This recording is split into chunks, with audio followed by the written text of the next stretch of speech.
ಎಲ್ರಿಗೂ ನಮಸ್ಕಾರ. Welcome back to my daily cooking vlog. ನಾನಿವತ್ತು ಎಗ್ ಸಾಂಬಾರು ಮಾಡ್ತಾ ಇದ್ದೀನಿ. ಸಾಮಾನ್ಯವಾಗಿ ನಾವು ಡೈಲಿ ರೊಟ್ಟಿ ಮಾಡ್ತೀವಿ, ಬಟ್ ಈ ಎಗ್ ಸಾಂಬಾರು ಜೊತೆಗೆ ರೊಟ್ಟಿಗಿಂತ ಜಾಸ್ತಿ ಚಪಾತಿ ಪರ್ಫೆಕ್ಟ್ ಆಗಿರುತ್ತೆ. ಹಾಗಾಗಿ ನನ್ನ ಮಗನಿಗೆ ಚಪಾತಿ ಇಷ್ಟ, ಅದ್ರ ಜೊತೆಗೆ ಎಗ್ ಬುರ್ಜಿ ಅಥವಾ ಎಗ್ ಸಾಂಬಾರು ಇದ್ದರೆ ಒಂದು ಸ್ವಲ್ಪ ಎಕ್ಸ್ಟ್ರಾ ಚಪಾತಿ ತಿಂತಾನೆ. ಹಾಗಾಗಿ ಅವನಿಗೋಸ್ಕರ ನಾನು ಇವತ್ತು ಎಗ್ ಸಾಂಬಾರನ್ನ ಮಾಡ್ತಾ ಇದ್ದೀನಿ. ಇನ್ನೇನು ಸ್ಕೂಲಿಂದ ಬರೋ ಟೈಮ್ ಆಗುತ್ತೆ, ಸೊ ಅವನಿಗಾಗಿ ಬರೋ ಟೈಮಲ್ಲಿ ಬಿಸಿ ಬಿಸಿಯಾಗಿ ಮಾಡೋಣ ಅಂತ ಮಾಡ್ತಾ ಇದ್ದೀನಿ. ಇವಾಗ ಮೊದಲೇ ಎಗ್ಗನ್ನು ನಾನು ಬಾಯ್ಲ್ ಮಾಡಿ ಇಟ್ಕೊಂಡಿದ್ದೆ. ಅದನ್ನು ಸಿಪ್ಪೆನ ತೆಗೆದು ಒಂದು ಸ್ವಲ್ಪ ಕಟ್ ಮಾಡೋ ಥರ ಮಾರ್ಕ್ನ ಮಾಡಿಕೊಂಡು ಸೈಡಲ್ಲಿ ಎತ್ತಿಟ್ಕೊಂಡಿದ್ದೀನಿ. ಆ ಥರ ಕಟ್ ಮಾಡ್ಕೊಳ್ಳೋದ್ರಿಂದ ಮಸಾಲೆ ಎಲ್ಲ ಚೆನ್ನಾಗಿ ಹಿಡ್ಕೊಳ್ಳುತ್ತೆ. ಸೊ ಹಾಗಾಗಿ ಇವಾಗ ಮಿಕ್ಸಿ ಜಾರ್ಗೆ ಕಟ್ ಮಾಡಿರುವಂಥ ಹಸಿ ತೆಂಗಿನಕಾಯಿ, ಹಾಗೆ ಒಂದು ಸ್ವಲ್ಪ ಬೆಳ್ಳುಳ್ಳಿನ ಸ್ವಲ್ಪ ಜಾಸ್ತಿನೇ ಹಾಕೋಬೇಕು.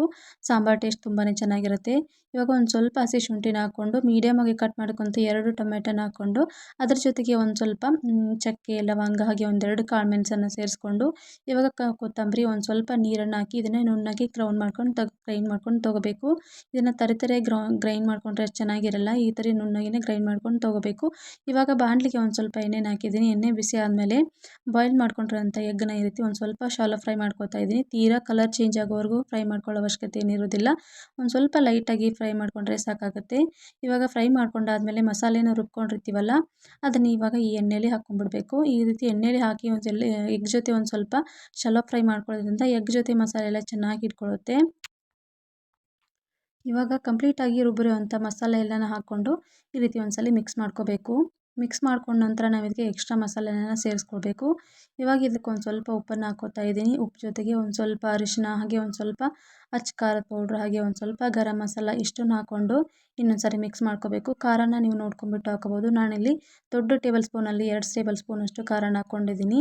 ಅದ್ರ ಜೊತೆಗೆ ಒಂದು ಸ್ವಲ್ಪ ಗರಂ ಮಸಾಲ ಇಷ್ಟನ್ನು ಹಾಕ್ಕೊಂಡು ಈ ರೀತಿ ಚೆನ್ನಾಗಿ ಮಿಕ್ಸ್ ಮಾಡ್ಕೋಬೇಕು. ಇದನ್ನು ಮಿಕ್ಸ್ ಮಾಡ್ಕೊಂಡು ನಾವು ಹಾಕಿರುವಂಥ ಮಸಾಲೆ ಹಸಿ ವಾಸನೆ ಹೋಗೋವರೆಗೂ ಕಂಪ್ಲೀಟಾಗಿ ಇದನ್ನು ನಾವು ಫ್ರೈ ಮಾಡ್ಕೋಬೇಕು. ಇದನ್ನು ಚೆನ್ನಾಗಿ ಮಿಕ್ಸ್ ಮಾಡಿಕೊಂಡು ಮೇಲ್ಗಡೆ ಒಂದು ಮುಚ್ಚಳನ ಮುಚ್ಚಿಬಿಟ್ಟು ಕಂಪ್ಲೀಟಾಗಿ ಹಸಿ ಮಸಾಲೆ ಎಲ್ಲ ಎಣ್ಣೆ ಬಿಟ್ಕೊಳ್ಳೋವರೆಗೂ ಈ ರೀತಿ ಸಪ್ರೇಟಾಗಿ ಕಾಣಿಸ್ಬೇಕು. ಇಲ್ಲಿವರೆಗೂ ನಾವು ಬೇಯಿಸ್ಕೊಂಡ್ಬಿಟ್ರೆ ಈ ಮಸಾಲೆ ಎಲ್ಲ ಚೆನ್ನಾಗಿ ಹದವಾಗಿ ಬೆಂದಿದೆ ಅಂತ ಅರ್ಥ. ಈ ರೀತಿ ಆದರೆ ಸಾಂಬಾರು ಟೇಸ್ಟ್ ತುಂಬಾ ಚೆನ್ನಾಗಿರುತ್ತೆ. ಈ ರೀತಿ ಎಣ್ಣೆ ಸಪ್ರೇಟ್ ಆಗೋವರೆಗೂ ಬೇಯಿಸ್ಕೊಂಡು ನಿಮಗೆ ಸಾಂಬಾರಿಗೆ ಎಷ್ಟು ಬೇಕೋ ಅಷ್ಟನ್ನು ನೀರು ಸೇರಿಸ್ಕೋಬೋದು, ಅಥವಾ ಗ್ರೇವಿ ಇಷ್ಟಪಡೋರು ನೀರನ್ನು ಕಡಿಮೆ ಮಾಡಿಕೊಂಡು ಗ್ರೇವಿ ಥರ ಕೂಡ ಮಾಡ್ಕೋಬೋದು. ನಮಗೆ ಸಾಂಬಾರು ಅಂದರೆ ತುಂಬ ಇಷ್ಟ, ನಮ್ಮ ಮನೇಲಿ ಎಲ್ರಿಗೂ ಇಷ್ಟ. ಸಾಂಬಾರು ಸ್ವಲ್ಪ ಎಗ್ ಸಾಂಬಾರು ಮಾಡಿದಾಗೆಲ್ಲ ಸಾಂಬಾರು ಜಾಸ್ತಿನೇ ಮಾಡ್ಕೋತೀನಿ. ನೋಡಿ, ನಮಗೆ ಎಷ್ಟು ಬೇಕೋ ಅಷ್ಟು ಸಾಂಬಾರಿಗೆ ಬೇಕಾಗೋಷ್ಟು ನೀರನ್ನು ಸೇರಿಸ್ಕೊಂಡಿದ್ದೀನಿ. ಇದೇ ಹಂತದಲ್ಲಿ ನೀರು ಸೇರಿಸಿದ ಮೇಲೆ ಇನ್ನೊಂದ್ಸರಿ ಉಪ್ಪನ್ನು ಚೆಕ್ ಮಾಡ್ಕೋಬೇಕು. ಯಾಕಂದರೆ ನೀರು ಸೇರಿಸಿದ ಮೇಲೆ ಒಂದು ಸ್ವಲ್ಪನಾದರೂ ಉಪ್ಪು ಕಡಿಮೆ ಆಗಿಬಿಟ್ಟಿರುತ್ತೆ. ಹಾಗಾಗಿ ನಾನಿಲ್ಲಿ ಒಂದ್ಸರಿ ಚೆಕ್ ಮಾಡ್ಕೋತಾ ಇದ್ದೀನಿ. ಇವಾಗ ಉಪ್ಪೆಲ್ಲ ಸರಿ ಆದಮೇಲೆ ಇದಕ್ಕೆ ಇನ್ನೊಂದು ಮುಚ್ಚಳನ ಮುಚ್ಚಿಬಿಟ್ಟು ಒಂದು ಕುದಿ ಬರೋವರೆಗೂ ಇದನ್ನು ಕುದಿಸ್ಕೊಂಡ್ಬಿಟ್ರೆ ಸೂಪರ್ ಆಗಿರುವಂಥ ಎಗ್ ಸಾಂಬಾರು ರೆಡಿನೇ ಆಗಿಬಿಡುತ್ತೆ. ಲಾಸ್ಟಲ್ಲಿ ಒಂದು ಸ್ವಲ್ಪ ಕೊತ್ತಂಬರಿನ ಹಾಕಿ ಮಿಕ್ಸ್ ಮಾಡ್ಕೊಂಡ್ಬಿಟ್ರೆ ಚಪಾತಿ ಜೊತೆಗೆ ಅಥವಾ ರೈಸ್ ಜೊತೆಗೆ ತಿನ್ನೋದಕ್ಕಂತೂ ಸೂಪರಾಗಿರುತ್ತೆ. ಈ ವೆದರ್ಗೆ ಬಿಸಿ ಬಿಸಿ ಚಪಾತಿ ಜೊತೆಗೆ ಈ ಥರದ ಎಗ್ ಸಾಂಬಾರು ಇದ್ಬಿಟ್ರೆ ಒಂದು ತಿನ್ನೋರು ಒಂದು ಎಕ್ಸ್ಟ್ರಾ ಚಪಾತಿ ತಿನ್ನೋದು ಮಾತ್ರ ಗ್ಯಾರಂಟಿ. ನಿಜವಾಗ್ಲೂ ಅಷ್ಟು ಸೂಪರಾಗಿರುತ್ತೆ.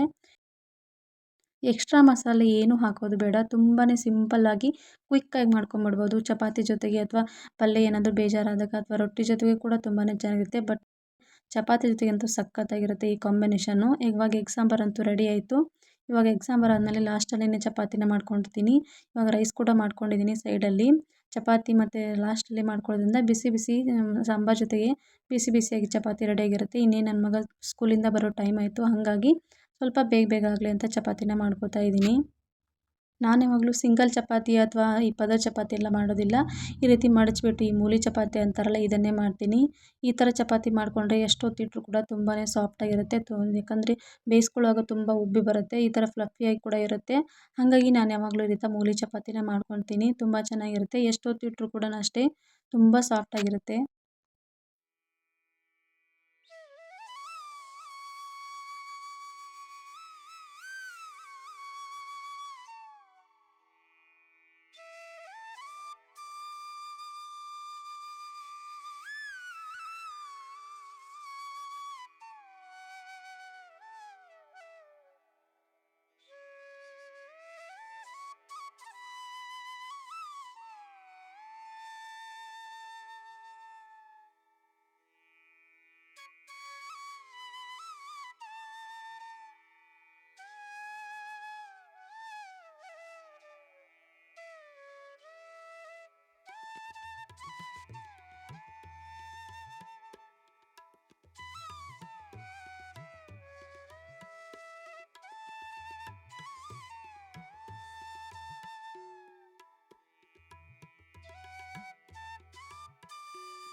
ಇವಾಗ ಚಪಾತಿ ಮಾಡಿದ್ದೆಲ್ಲ ಆಯಿತು.